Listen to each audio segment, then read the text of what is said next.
నమస్తే ఫ్రెండ్స్, నేను మీ Errabelli Rajinikanth, political analyst. Pawan Kalyan గారు ఫెయిల్యూర్కి గల ప్రధానంగా మూడో కారణం వచ్చేసి తను బీజేపీ పార్టీతో ఫ్రెండ్షిప్ మెయింటైన్ చేయడం.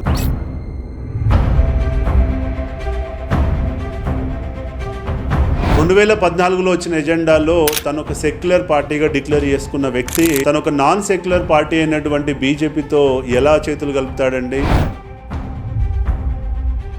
మనం ఇలా గమనించాల్సింది ఏంటంటే 2014 నుంచి 2019 వరకు ఇదే పవన్ కళ్యాణ్ గారు బీజేపీ ఫెయిల్యూర్స్ మీద చాలా సార్లు మాట్లాడారు. 1996లో భారతీయ జనతా పార్టీ మా రాష్ట్రాన్ని, మా తెలుగు జాతిని రెండు ముక్కలుగా చేశారు. అడ్డగోలుగా నిలువున